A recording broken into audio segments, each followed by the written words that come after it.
अस्सलाम वालेकुम। Lecture number 14 chapter number 11 sampling and sampling distribution. आज के लेक्चर में जो डेफिनेशंस रह गई थी उसके बारे में हम लोग पढ़ेंगे। हम लोग स्टार्ट करते हैं probability sample design, non probability sample design. Probability sample designs में जो बेसिक टेक्निक हम लोग पढ़ेंगे, जो डिज़ाइंस हम लोग पढ़ेंगे वो हैं simple random sampling, stratified random sampling, systematic sampling and cluster sampling. These four design we will discuss here, and non-probability sample design में we will discuss here judgment और purposive sampling and quota sampling. सबसे पहले जो हम लोग discuss करेंगे वो है सिंपल रैंडम सैम्पलिंग. ठीक है, जैसे कि आप लोगों को नाम से आइडिया क्लियर हो रहा है कि what means simple, what means random, what means sampling. ठीक है, so it is the most simplest type of sample design. ये सिंपलेस्ट मेथड है और इसके ज़रिए सिंपल वे में हम लोग सैम्पल सेलेक्ट करते हैं. Simple random sampling refers to a method of selecting a sample of a given size from a given population in such a way that all possible sample of this size have equal probabilities of selection. Means simple random sampling एक ऐसा method है जिसमें हम लोग एक given size का, एक specified size का सैम्पल सेलेक्ट करते हैं फ्रॉम आ गिवन पॉपुलेशन, और इस तरीके से सेलेक्ट करते हैं कि हर एक सैम्पल के सिलेक्ट होने के इक्वल चांसेस होते हैं उसमें. ठीक है, मोर स्पेसिफिकली अगर हम इसको मज़ीद एक्सप्लेन करें, it is a method in which the sample of size n unit is selected from a population of size capital N unit such that, या मीन्स के sample size is denoted by small n और population size is denoted by capital N. तो इस method में हम लोग n size का sample select करेंगे from the population of size n such that each one of nc small n distinct samples, यानी कि ऑल पॉसिबल जो डिस्टिंक्ट सैम्पल्स होंगे has an equal chance of being selected. तो इस size के all possible जो sample होंगे वो NCN होंगे और उन सारे सैम्पल जितने भी वो सैम्पल होंगे उनके सेलेक्ट होने के इक्वल चांसेस होंगे. ठीक है, in order to draw a simple random sample, one of the commonly use method means के हम सिंपल रैंडम सैम्पल किस तरह से ड्रॉ करते हैं, इसमें जो मोस्ट कॉमनली यूज मेथड है वो उसे हम लोग कहते हैं लॉटरी मेथड. और when the number of population is very large then it is difficult to use this method. To overcome this difficulty table of random numbers available. ठीक है, हम इसको ओवरकम कैसे करते हैं, रैंडम नंबर टेबल से. Means इस सिंपल रैंडम सैम्पल को ड्रा करने का एक मेथड है लॉटरी मेथड में बेसिकली हम लोग क्या करते हैं, बेसिकली इसमें आपका जो फुल फ्लेज पॉपुलेशन होती है उसे आप लोग नंबरिंग करने के बाद उसकी छोटे स्मॉल जो है चिट सिस्टम में उसे नंबर कर लेते हो. नंबर करने के बाद उसे रैप करने के बाद एक बाउल में आप लोग शफल करने के बाद आपका जितने साइज़ का सैम्पल होता है आप उस स्पेसिफिक नंबर ऑफ चिट्स जो है वो वहाँ से सिलेक्ट कर लेते हो. ठीक है, तो जो आपका साइज़ होता है वो पहले से डिफ़ाइन होता है, तो उतने नंबर आप वहाँ से सिलेक्ट कर लेते हो, तो इस तरह से आपका सैम्पल ड्रॉ हो जाता है. लेकिन जब आपकी पॉपुलेशन साइज़ बहुत ज़्यादा होती है तब आपने सारी पॉपुलेशन को नंबरिंग करना और उसकी चिट्टें बनाना और फिर उसे बाउल में शफल करना, इट्स टू डिफ़िकल्ट. तो इस डिफ़िकल्टी को ओवर करने के लिए हम लोग क्या चीज़ यूज़ करते हैं, रैंडम नंबर टेबल से भी हम लोग जो है सैम्पल ड्रॉ कर सकते हैं. A simple random sampling procedure can only be used if the sampling units can be easily identified and population is small and homogeneous. Means के simple random sampling हम किन सिचुएशन में कहाँ हम इसको अप्लाई कर सकते हैं. एक, जब आपकी पॉपुलेशन जो आपकी फुल फ्लेज पॉपुलेशन होगी वो आइडेंटिफाइड होगी तभी आप उनको नंबरिंग करोगे. नंबरिंग करने के बाद उनमें से चिट सेलेक्ट करोगे. और दूसरी बात कि पॉपुलेशन स्मॉल हो, अगर बहुत ज़्यादा होगी तब भी आप उनको चिट में हर एक का नाम लिख के उसकी चिट नहीं बना सकते. दूसरी बात, जब आपका मटेरियल होमोजीनियस होगा, यानी कि सारा का सारा मटेरियल आपका एक जैसा होगा, ठीक है। इसमें से कोई ऐसा नहीं होगा कि कुछ यूनिट ज़्यादा इंपॉर्टेंस के हों और कुछ यूनिट कम इंपॉर्टेंस के हों। तो इस तरह का जब आपके पास डाटा होगा तब आप simple random sampling procedure use नहीं कर सकते। This method is expensive and time consuming specially when the population is very large, ठीक है। Simple random sampling is an expensive method और टाइम कंज्यूमिंग कब होगा, जब आपकी पॉपुलेशन बहुत ज़्यादा होगी। डेफिनेटली जब आपकी पॉपुलेशन बहुत ज़्यादा होगी तो आपको उन सबको नंबर करने में टाइम बहुत ज़्यादा लगेगा। दूसरी बात ये कि इसमें आपने फुल फ्लेज पॉपुलेशन को स्टडी करना होता है, तो ये मेथड आपका एक्सपेंसिव मेथड होता है। उसके बाद सेकंड नंबर पे जो आपकी सैम्पलिंग डिज़ाइन आ रहा है वो है stratified random sampling. Stratified random sampling it is a restrictive sampling design and is more efficient than simple random sampling. ये रिस्ट्रिक्टिव सैम्पलिंग डिज़ाइन है और ये मोर एफिशिएंट है as compare to simple random sampling, ठीक है। Why it is restrictive? ये restrictive इसलिए होता है कि जब आपका मटेरियल होमोजीनियस नहीं रहता, एक जैसा नहीं रहता, उसमें ग्रुपिंग आ जाती है, ठीक है, तब आप वहाँ पर सिंपल रैंडम सैम्पलिंग अप्लाई नहीं कर सकते। आपको कोई और technique of selecting a samples use करनी पड़ेगी, ठीक है। उनमें से एक स्ट्रेटिफाइड रैंडम सैम्पलिंग है, जब आपका मटेरियल हेट्रोजीनियस हो जाता है तो आप उसमें stratified random sampling technique use कर सकते हो। अच्छा, ये टेक्निक है क्या, इसमें आप सैम्पल सेलेक्ट कैसे करते हैं? In this sampling procedure the material और एरिया, ठीक है, मटेरियल है या एरिया है जिसको आप सैम्पल कर रहे हो, to be sampled is divided into groups और क्लासेस। आप उन्हें क्लासेस और ग्रुपिंग में डिवाइड कर दोगे और दैट क्लासेस और ग्रुप्स आर कॉल्ड स्ट्रेटा, ठीक है। Items within each stratum are homogeneous. अब आपने ग्रुपिंग और क्लासेस कैसे बनानी है, ऐसे आपने ग्रुपिंग करनी है उनकी कि विद इन ईच ग्रुप या स्ट्रेटम, ठीक है, जो क्लासेस है या ग्रुप है उसे हम स्ट्रेटम कह रहे हैं। विद इन ईच ग्रुप जो आपका मटेरियल हो वो होमोजीनियस हो, यानी एक जैसा हो, with respect to the characteristics under study, यानी उनमें वो खूबी जिसको आप स्टडी कर रहे हो वो एक जैसी हो उनमें, ठीक है। इसकी सिंपल एग्जांपल मैं आप लोगों को बताती हूँ कि अगर आपने क्लासिफिकेशन की है, अगर A grade student, B grade student, C grade student, D grade student अलग अलग कर दिए जाएँ, तो ए ग्रेड स्टूडेंट्स के अंदर जितने भी स्टूडेंट आएंगे वो सारे के सारे ए ग्रेड होंगे, ठीक है, उनका आईक्यू लेवल एक तरह का होगा। सिमिलरली बी ग्रेड स्टूडेंट के ग्रुप जो भी बनाएंगे हम लोग, उसमें सारे के सारे स्टूडेंट बी ग्रेड होंगे और उनका आईक्यू लेवल सेम होगा। From each stratum a simple random sample is taken. जब आपने एक दफ़ा उसकी ग्रुपिंग कर दी अपने डाटा की, फिर आपने क्या करना है, हर ग्रुप में से आपने सिंपल रैंडम सैम्पलिंग करनी है, ठीक है। And the overall sample is obtained by combining the sample of all the strata. यानी ओवरऑल सैम्पल आप फिर कैसे बनाएंगे, जब आपने हर एक ग्रुप में से सिंपल रैंडम सैम्पलिंग कर ली तो उन्हें इकट्ठा कर देंगे तो वो आपका ओवरऑल सैम्पल बन जाएगा, ठीक है। इसका मतलब ये है कि let us suppose if this is your population और ये पॉपुलेशन आपकी होमोजीनियस नहीं है, ठीक है, तो मैंने इसको ग्रुपिंग में डिवाइड कर दिया, ये ग्रुपिंग मैंने इसकी बना दी, ठीक है। ये ग्रुप 1, ये ग्रुप 2, ये ग्रुप 3 और 4, इसको हम स्ट्रेटा 1 या स्ट्रेटम 1, स्ट्रेटम 2, स्ट्रेटम 3, स्ट्रेटम 4 भी कह सकते हैं।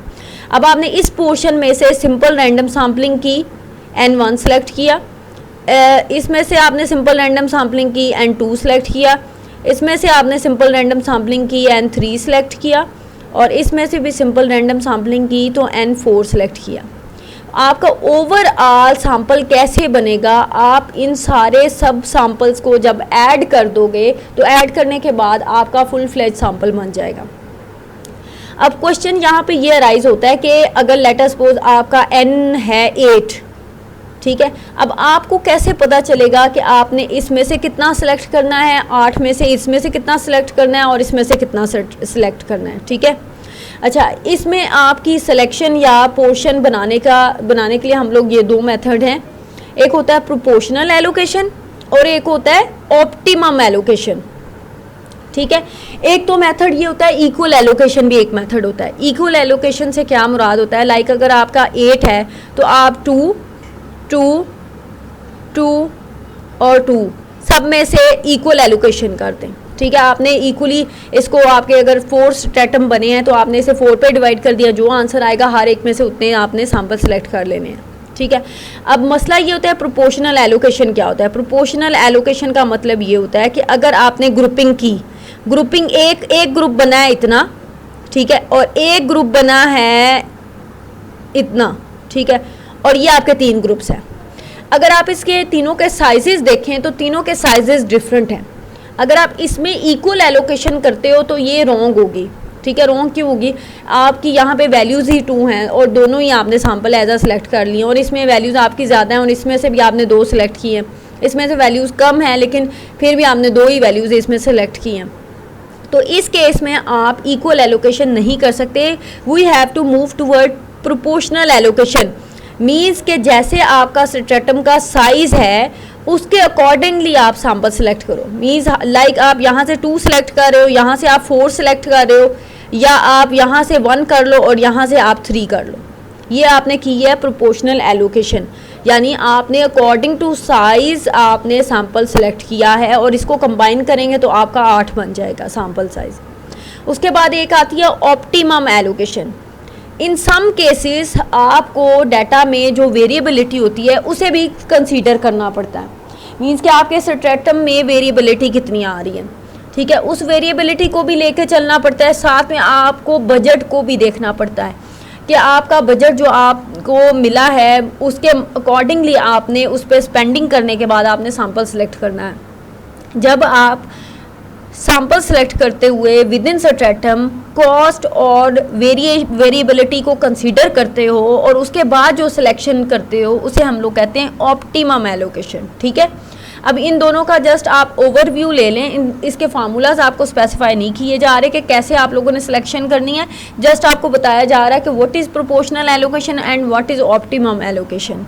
ठीक है, अगर मज़ीद आप लोगों ने इसको डिटेल में स्टडी करना होगा तो आपकी जो बुक है उसमें पेज नंबर 46 पे स्ट्रैटिफाइड रैंडम सैम्पलिंग को अच्छा खासा एक्सप्लेन किया गया है, आप उधर से भी इसको मज़ीद देख सकते हैं। उसके बाद है सिस्टमेटिक सैम्पलिंग। ठीक है, एंड सिस्टमेटिक सैम्पलिंग क्या होती है, अनदर रिस्ट्रिक्टिव डिज़ाइन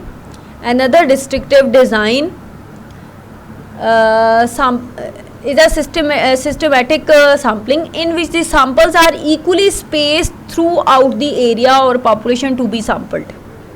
मीन्स कि इसमें आपका इक्वली स्पेस्ड होता है, आपका डाटा में जो सैंपल होगा हर एक सैंपल दूसरे सैंपल से इक्वल स्पेस इक्वल डिस्टेंस पे होगा, और यहाँ पे जो सैंपल सेलेक्ट होगा वो आपका पूरी की पूरी पॉपुलेशन में से डिस्ट्रीब्यूटेड होगा। ठीक है, लाइक सिंपल रैंडम सैम्पलिंग में आपने चिट डाली और चिट डालने के बाद आपने 5 उसमें से पर्चियाँ निकाली। ठीक है, और that 5 chits may be from a corner section. ठीक है, वो 5 की 5 वैल्यूज़ हो सकता है किसी एक स्पेसिफिक एरिया से सिलेक्ट हो जाए, हो सकती हैं ऐसी, क्योंकि आपने उसमें नो डाउट आपकी अपनी पर्सनल इन्वॉल्वमेंट नहीं है, आपने जस्ट चिट जो है रैंडमली पिक की हैं और वो जो चिट्स हैं वो कहीं भी स्पेसिफिक एरिया से आ सकती हैं। लेकिन सिस्टमेटिक, जैसे कि आप लोगों को नाम से क्लियर हो रहा है, सिस्टमेटिकली हम इसमें सैंपल सेलेक्ट करते हैं और वो सैंपल जो होता है आपकी फुल फ्लेज पॉपुलेशन में इक्वली डिस्ट्रीब्यूटेड होता है। अच्छा, इसको मज़ीद एक्सप्लेन करते हैं, फिर आपको क्लियर होगा कि हम लोग सिस्टमेटिक सैंपल कैसे सिलेक्ट करते हैं। A systematic sample is obtained by taking every kth unit in the population after the unit in the first in the population have been numbered from 1 to n in some order। अच्छा, यहाँ पे देखें वो आपको बता रहा है कि सिस्टमेटिक सैंपल में सबसे पहले आपने अपनी पॉपुलेशन को नंबर करना होता है 1 to n। जो पॉपुलेशन का साइज़ होगा आप उसे 1 से लेकर n तक नंबर असाइन करेंगे। उसके बाद आप क्या करेंगे, आप सिस्टमेटिक सैंपल लेंगे। कैसे, every kth unit in the population after the unit in the population have been numbered from 1 to n in some order. ठीक है, आपने नंबरिंग करने के बाद एवरी k यूनिट जो होगा वो आपने एज अ सैंपल सेलेक्ट कर लेना है। To select a sample of n units, we take a unit at random from the first k unit and every kth unit afterward।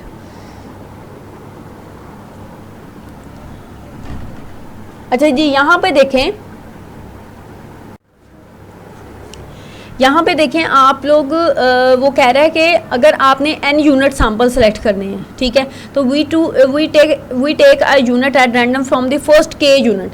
पहले k यूनिट में से आपने पहला नंबर रैंडमली सिलेक्ट करना है, उसके बाद एवरी k यूनिट उसके बाद सिलेक्ट करते जाएंगे, ठीक है। फॉर एग्जांपल मैं इसमें आपको समझाने के लिए ये बताती हूँ। For example this is your population, ठीक है, ये आपकी पॉपुलेशन है, आपने इसको डिवाइड कर दिया है, ठीक है। This is your k unit और ये आपके पहले k यूनिट है, ठीक है। इसमें अगर आपके कितने भी यूनिट आ रहे हैं रैंडमली, लेट अस सपोज ये आपने सिलेक्ट कर लिया है पहला यूनिट, उसके बाद ये जो भी नंबर होगा, लेट अस सपोज ये सेकंड नंबर का आपका रैंडमली सिलेक्ट हुआ है, उसके बाद आप 2 के बाद 2 plus second number plus 2 plus k करेंगे तो नेक्स्ट नंबर आपका सिलेक्शन में आएगा। उसके बाद अगेन आप इसमें k ऐड करेंगे तो नेक्स्ट यूनिट आ जाएगा, अगेन k ऐड करेंगे तो नेक्स्ट यूनिट आ जाएगा। यानी आप ये समझ लें कि अगर if this is the distance then this will be the second point and this will be the third point and this will be the next point. आपने ये पहला सैंपल सेलेक्ट किया, ये सेकंड और ये थर्ड और देन ये fourth, ये आपने सैंपल सेलेक्ट कर लिए इस तरह से, ठीक है। इसलिए वो कह रहा है कि आप फर्स्ट आपने रैंडमली सिलेक्ट करना है, उसके बाद एवरी k जो है वो आपका सिलेक्शन होगी। अच्छा, इसके एडवांटेजेस हैं कि एक तो systematic sampling is easy to draw then simple random sample as it requires only one random number, ठीक है। ये एक तो सिंपलेस्ट है सिंपल रैंडम सैम्पलिंग से, क्योंकि इसमें आपने पहला नंबर जो है वो जस्ट रैंडमली ड्रॉ करना है, उसके बाद आपने डेफिनेटली वो फिक्स होगा आफ्टर एवरी k यूनिट आपने सेलेक्ट कर लेने हैं।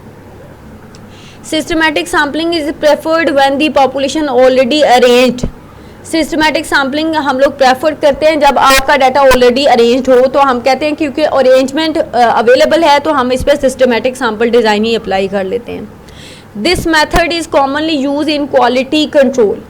जब ये जो क्वालिटी कंट्रोल चेक होता है इसमें आमतौर पर ये सिस्टमेटिक सैम्पलिंग ही हम लोग यूज़ करते हैं। लाइक अगर आप ये समझ लें कि कहीं प्रोडक्शन हो रही है, कहीं पैकिंग हो रही है, पैकिंग में आपकी कोई भी चीज़ें आ जाती हैं, लाइक आप जो चिप्स खाते हैं उसमें भी पैकिंग आ जाती है, बॉटल जो पीते हैं वो भी आपकी फिलिंग हो रही हैं, उसमें अगर आपने क्वालिटी चेक करना है तो उसमें हम लोग सिस्टमेटिक सैम्पलिंग डिज़ाइन ही यूज़ करते हैं क्योंकि वो सिस्टमेटिकली प्रोड्यूस हो रही होती हैं। तो एवरी उसके बाद हम लोग उसमें एक यूनिट k फिक्स कर लेते हैं और एवरी kth यूनिट जो है उसको हम लोग स्टडी कर देते हैं ताकि वो आपका जो हम सैम्पलिंग कर रहे हैं वो सैंपल जो है वो फुल फ्लेज पॉपुलेशन पे या एक दिन में जो प्रोडक्शन हो रही है उस पर स्प्रेड आउट हो और उसको जजमेंट भी हो जाए कि आफ्टर इतने टाइम के बाद हमने चेक किया पूरे दिन में अगर 2 घंटे में या 3 घंटे में प्रोडक्शन हुई है तो आप ये समझ लें कि 5 मिनट के बाद या मशीन वाइज भी हम लोग उसमें एक सिस्टमेटिक नंबर जो है असाइन कर देते हैं, उसके बाद हम लोग उसे चेक करते हैं। अच्छा, उसके बाद होमवर्क के तौर पे आप लोगों ने ऐसा होमवर्क जो है आपने ये सारी डेफिनेशन याद करनी है और अगर कोई कन्फ्यूजन है तो फिर देन आप लोग मेरे से व्हाट्सएप ग्रुप में पूछ सकते हैं।